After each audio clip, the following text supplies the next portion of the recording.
Hey there, so new day for another lecture video here in CIA 112 or the Fundamentals of Surveying. So nasimulan na natin yung discussion natin 3 period sa ating surveying sa simple curve. So to continue our discussion ng ating horizontal curve is now we have the compound curves.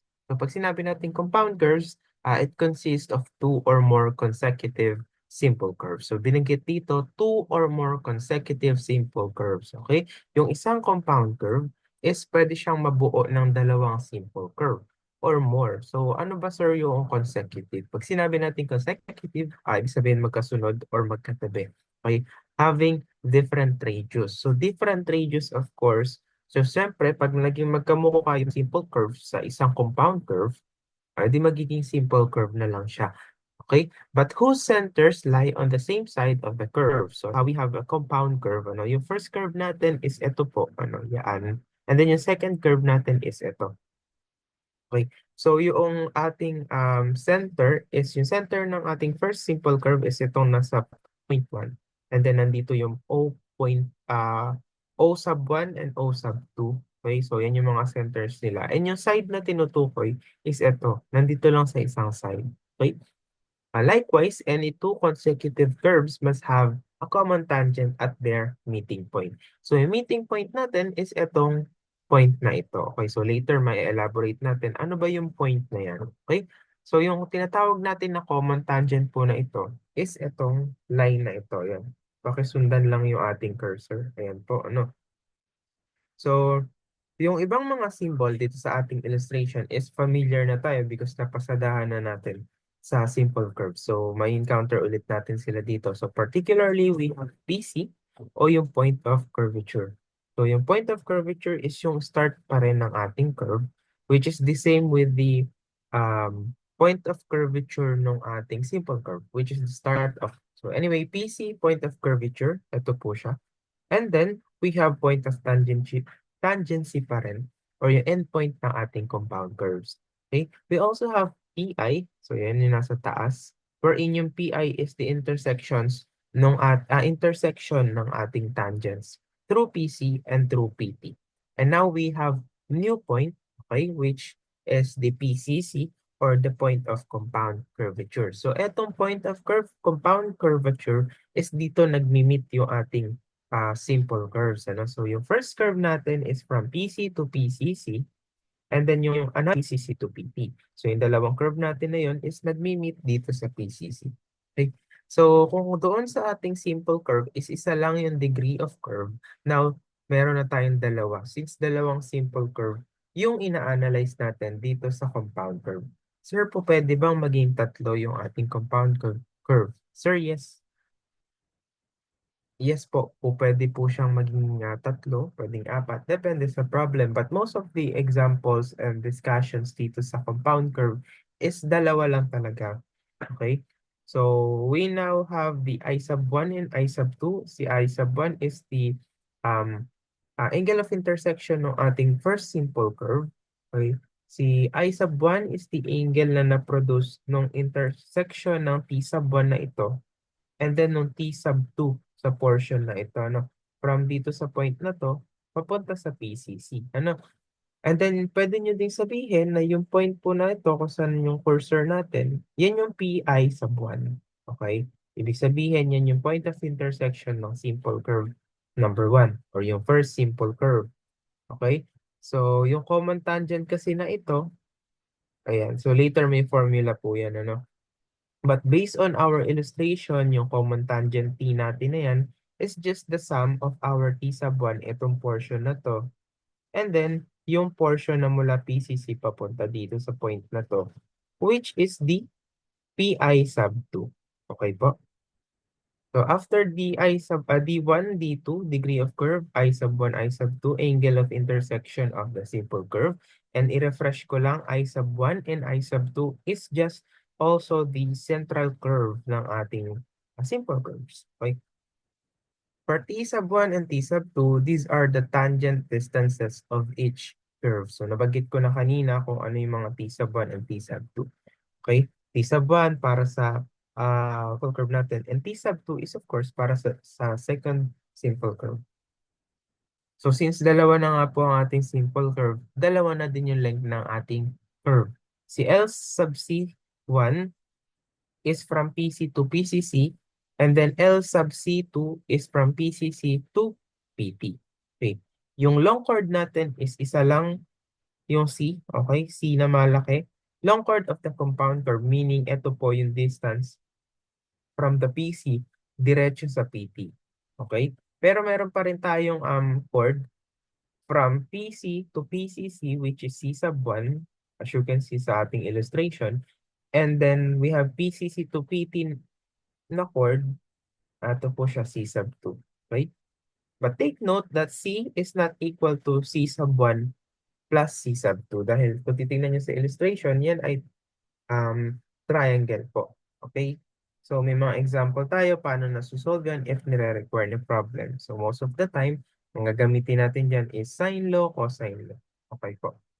Since hindi naman yan right triangle. Okay. Next, yun nga, sabi ko kanina yung common tangent T. Ano, kung napapansin nyo sa illustration, eto siya, ano, from PI sub 1, papuntang PI sub 2. Okay, ito pong mahaba na yan. Okay, we now have the tangent distance T, T sub 1 and T sub 2. Yung formula nila is the same pa rin naman ng formulas na ginamit natin kanina. The difference is nagkaroon lang tayo ng subscript na 1 and 2. Kanina kasi wala. Okay? Angle of intersection of the compound curve I, ano? So it is the sum of the angle of intersection of the first and the second simple curves. Okay? So ito yung I sub 1, ito yung I sub 2. Kumbaga, pinroject natin yung parallel line dito. Yung portion na to sa taas is yung I sub 1. Yung portion sa baba is yung I sub 2. Kaya tayo nag-arrive sa formula na ito. Okay? So, yung treatment naman po natin dito sa curve sa compound curve is just the same sa simple curve. Yung mga formulas po na in-apply natin kanina, from degree of curve hanggang doon sa ating mga radius, sa mga tangents, is yun pa rin yung gagamitin. Okay, so para mas maintindihan natin yung dinidiscuss natin here in compound curve, let's try to solve examples.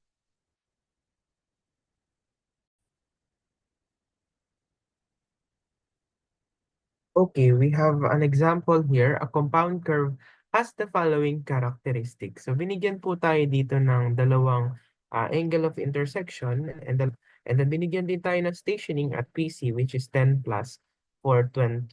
So ang pinapahanap sa atin dito, ano daw po ang stationing of PT? Okay.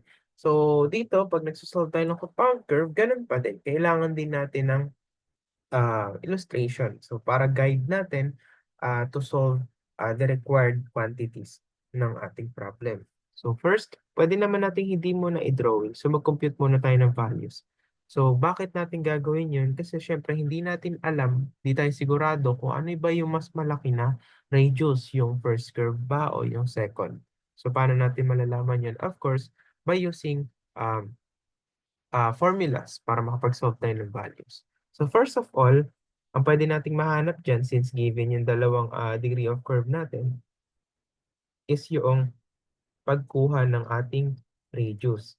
Since gaya ng sabi natin paulit-ulit from the simple curve, pag hindi binanggit ko ano yung gagamitin, proceed tayo sa arc basis. And by means of arc basis, we have the formula for radius na 1145.916 over the degree of curve natin. Okay, yung I sub 1, yung D sub 1 natin is 6 degrees.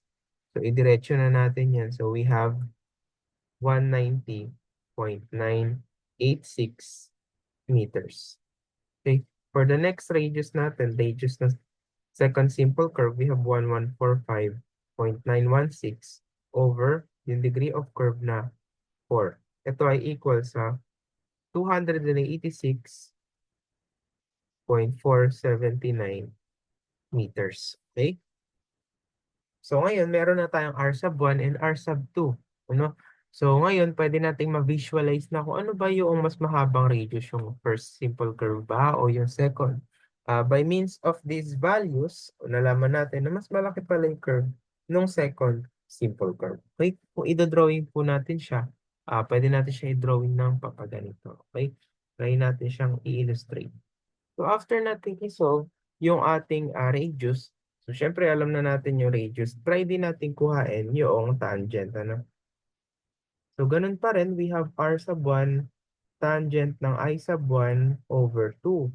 Okay, so r sub 1 natin is yung 120.986 multiply by tangent, yung ating I sub 1 is 24 over 2.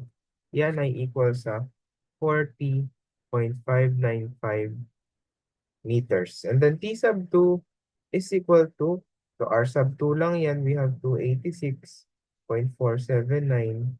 times tangent of I sub 2 na 36 over, we have 93.083 meters. So, pwede nating sabihin na kapag mas malaki yung radius, mas malaki din yung tangent na mapuproduce ng ating compound curve. And if i-illustrate natin yung ating mismong compound curve, ganito po yung kakalabasan niya.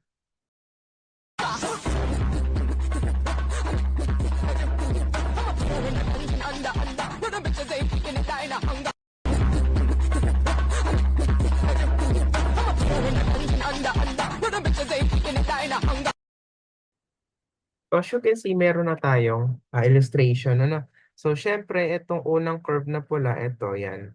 Yan yung first curve. And then yung next is the second curve. Ano? So, we have here the PC. Ayan. So, lalabelan lang natin. And then, ito, pag in-extend natin yan, yan yung ating PI. Ano? Kung saan mag-meet yung dalawang tangents natin. Ito yung ating PI. Okay? Kasi ito yung PI sub 1 ay ang point na yan. And then itong next point is yung PI sub 2. Okay? So itong portion na to, yan si I sub 1. Ito si I sub 2. Okay? And then ito yung R1 natin. Ito yung R2. Ito yung T sub 2, T sub 2. Ito yung PT. Okay? And of course, itong point na to is yung ating PCC. We have T sub 1 dito, saka dito din po. Okay? So pag nag-drawing kayo, lalo pag ganito lang naman yung given at wala naman mga bearing in azimuths, so walang problema sa ating orientation. Ano? So po pwede kayo mag-drawing lang ng line basta, halimbawa unahin nyo yung tangent. And then mag-drawing kayo ng another tangent based doon sa may eye. So depende po. So through practice, maiintindihan nyo paano siya i-drawing.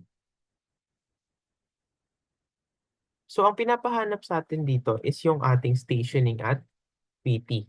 Okay? So, i-convert lang natin tong stationing at PC. Yan ay magiging 10,420 meters. So, in order for us to go to the stationing of PT, ang mangyayari dyan is stationing at PT is equal to, dapat alam natin kung ano yung stationing at PC dahil nga gaya ng sabi natin sa previous discussions, pag kumukuha ng stationing along the curve, since yung PT is along the curve, nasa dulo nga po, dapat is ang dadaanan natin is yung mismong curve. Okay? So kung dadaan tayo para sa curve, ibig sabihin kailangan natin yung length ng curve na yan.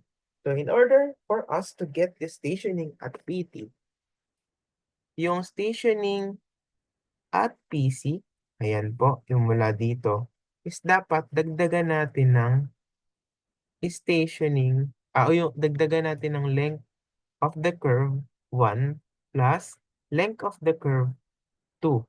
Okay po, sana malinaw yun. Ano? So yung LC sub 1 and LC sub 2 is just equal to yung formula natin na length of curve is equal to yung radius natin and then yung I. Okay. So try natin i-apply dito. We have a stationing at PT is equal to yung stationing at PC is 10,420 plus length of the curve or R sub R sub 1 na 190.986 times yung gagamitin nating I sub 1. Ito po yun. Okay? So from PC to PCC yung ina-analyze natin na curve. Therefore, yung 24 ang gagamitin natin. 24 degrees, huwag kalimutan i-multiply sa pi over 180 degrees. And then yung isang curve pa, from PCC to PT. So we have radius 2 na 286.479. times yung I natin, I sub 2, we have 36 times pi over 180. Okay? So if we will simplify that computation, we now have 680.00009,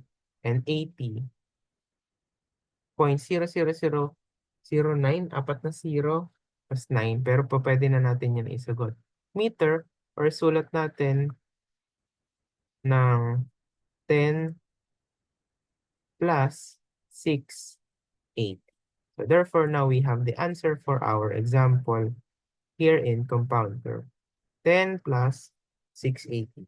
Andun po yung ating PT.